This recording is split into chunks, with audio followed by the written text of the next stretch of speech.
السلام عليكم ورحمة الله وبركاته. إخواني أخواتي، مرحبا بكم في الحصة الثانية عشرة من دروس سيستم لوجيك et numérique pour la première année automatisation et instrumentation industrielle, toujours dans le chapitre numéro 1 logique combinatoire. Nous allons voir les exercices. Alors, premier exercice, le système binaire utilise comme symbole les valeurs 0, 1 et 2, 0 et 1, 1 et 2, 0 et 1 ou 1 et 2. La bonne réponse c'est la réponse B, 0 et 1.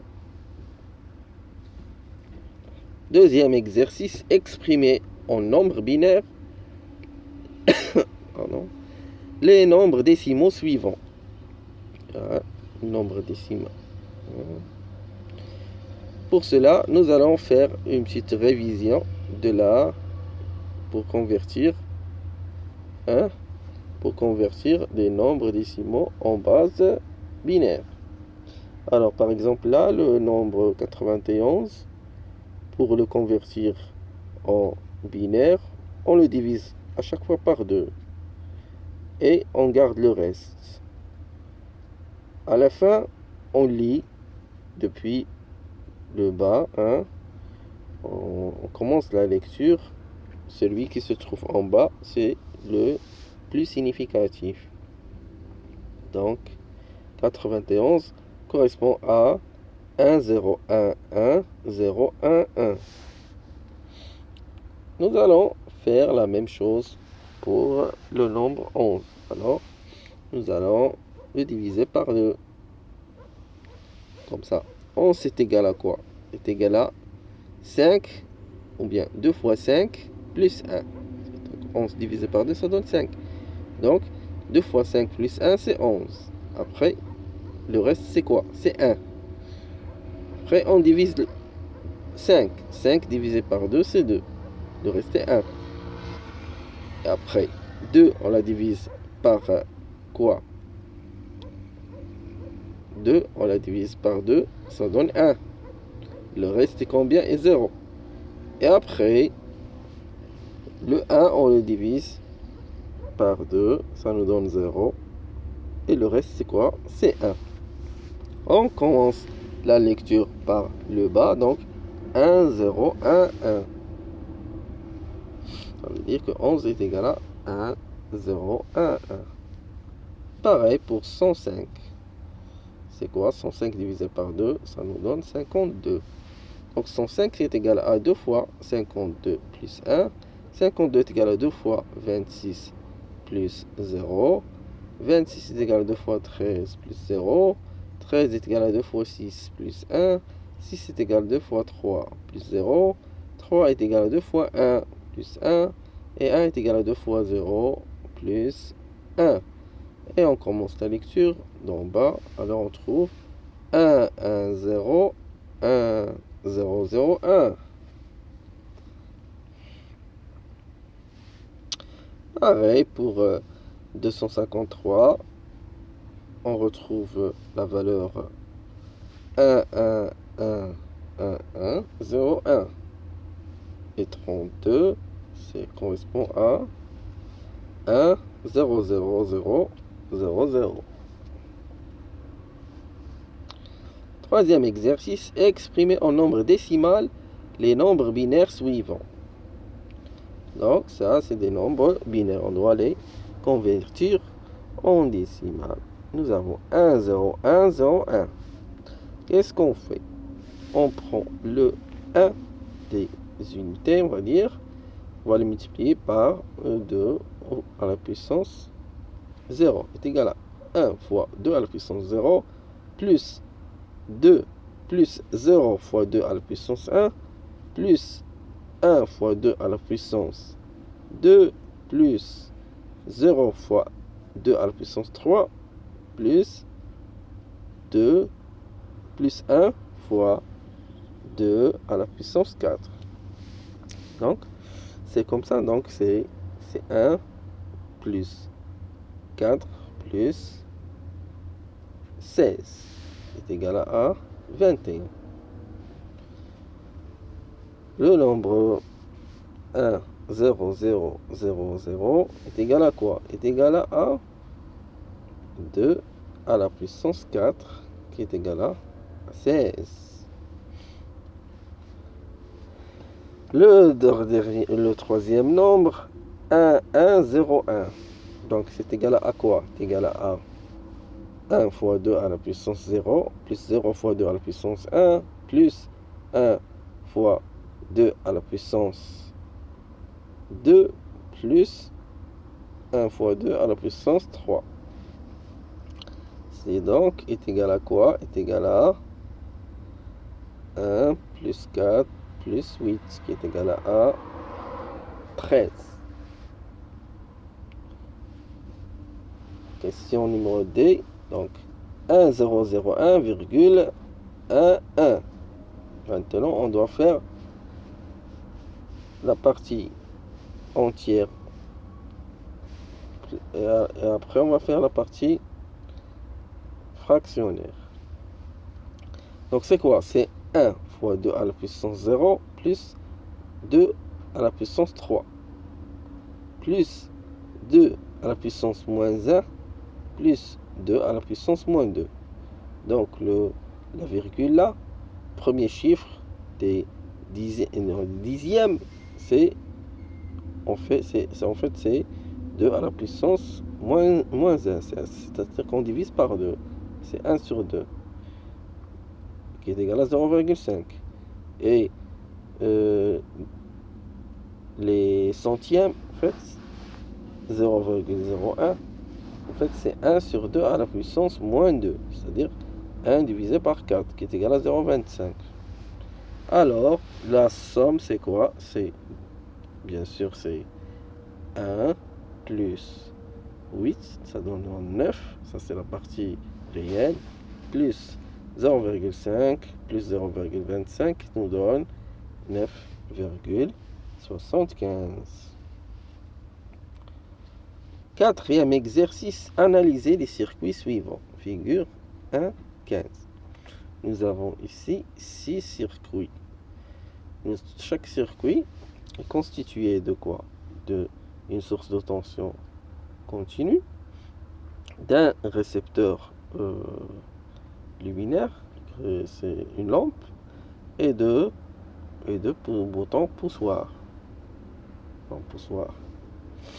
Alors, soit normalement ouvert, soit normalement fermé. Par exemple, la figure A, c'est une source de tension reliée à deux interrupteurs normalement ouverts, bouton poussoir normalement ouvert, en série avec une lampe. Pour B, c'est en fait les deux interrupteurs, ils sont en parallèle. On le sait, nous avons un seul interrupteur qui est normalement fermé. Pour la figure D, nous avons 4 interrupteurs. Un interrupteur normalement, 2 interrupteurs normalement ouverts et 2 interrupteurs normalement fermés. Qui sont l'interrupteur normalement ouvert, il est relié à l'interrupteur normalement fermé. C'est-à-dire il y a un verrouillage. Si un il est, c'est comme si on veut dire c'est le complément. Si un il est ouvert, l'autre il est fermé. Et pareil pour l'autre. Et nous avons les deux interrupteurs qui sont pas reliés, sont en série et sont en parallèle oui, sont en série, mais le tout en parallèle. Le E, c'est deux interrupteurs qui sont en parallèle, et le 3, c'est deux interrupteurs normalement fermés qui sont en parallèle. Maintenant, on va répondre aux questions. Quelle configuration correspond au OU logique? OU logique, c'est quoi? C'est A plus B.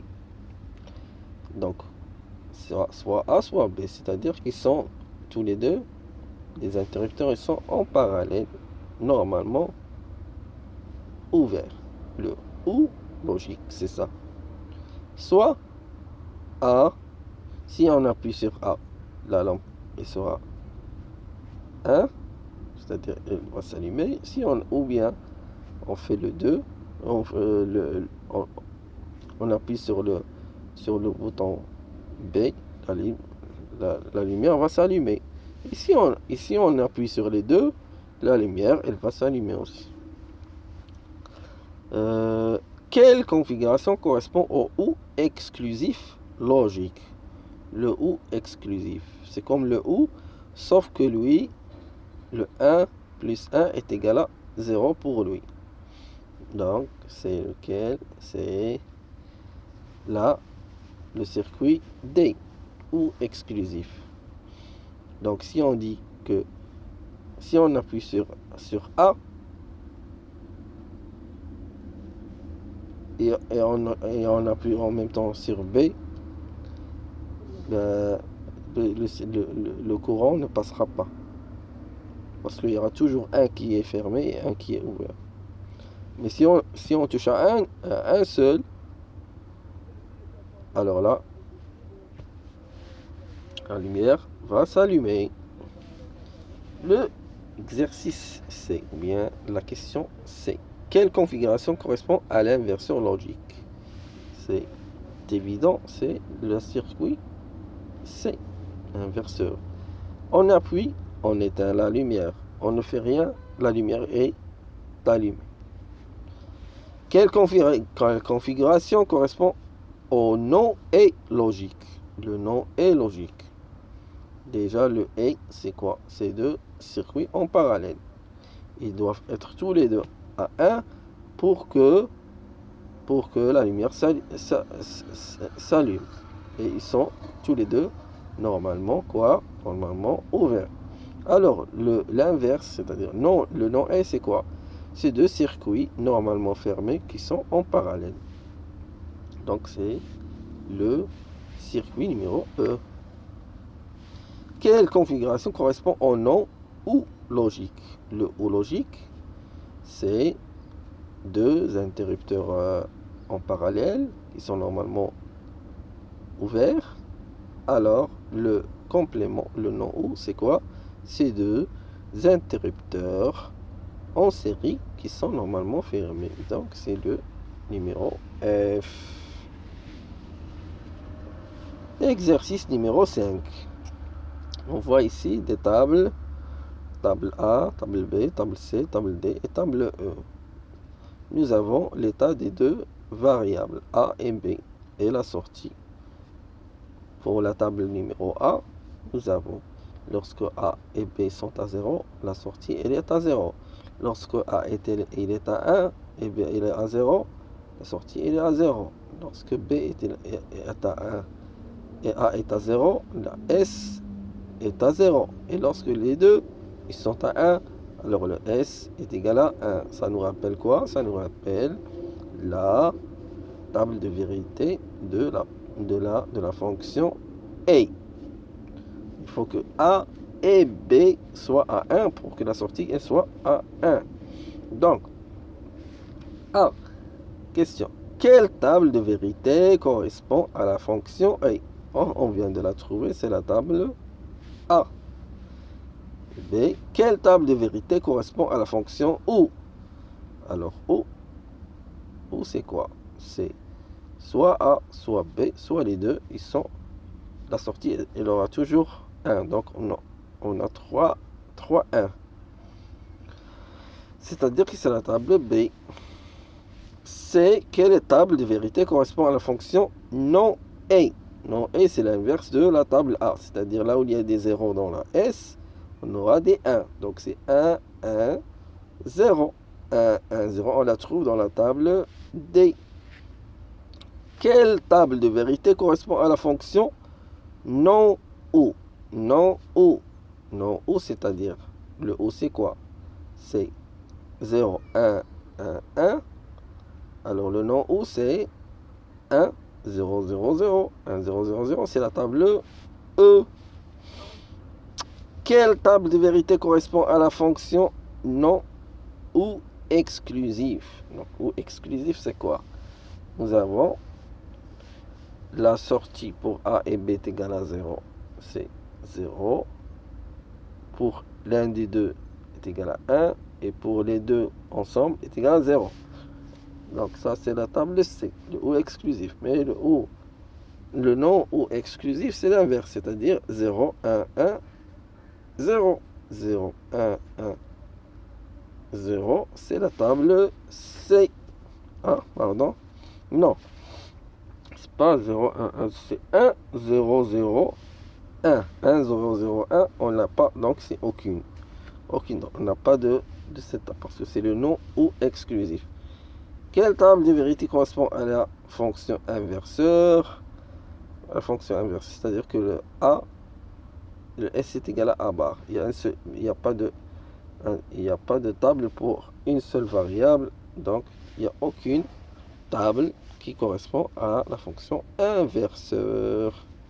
Sixième question ou exercice. Quelle est l'équation de sortie du circuit suivant? Est-ce que c'est AB plus C bar, ou bien A bar B bar plus C bar, ou bien AB plus C le tout bar, ou bien AB bar plus C bar, ou bien aucune réponse n'est bonne. Alors là, on voit quoi? On voit trois types de portes. Porte non et porte non et porte O. Nous avons A fois B, le tout bar, plus quoi? Plus C bar. Donc c'est la fonction A plus B, le tout bar, plus C bar, c'est D. Question numéro 7. Quelle est l'équation de sortie du circuit suivant? Et voilà. Est-ce que c'est AB bar plus C plus D bar, ou bien A bar B bar plus C plus D bar, ou bien AB plus D le tout bar plus C, ou bien A plus B bar fois CD bar, ou bien aucune réponse n'est bonne. Qu'est-ce qu'on a ici? On a encore trois types de portes. Non et ou de porte de type OU et une porte non. Donc qu'est-ce qu'on a? On a A fois B le tout bar, donc AB bar, plus quoi? Plus C, hein, plus quoi? Plus D bar. Donc c'est la première. AB bar plus C plus D bar. شكرا لكم إخواني أخواتي على المتابعة. استودعكم الله الذي لا تضيع ودائعه. السلام عليكم ورحمة الله وبركاته.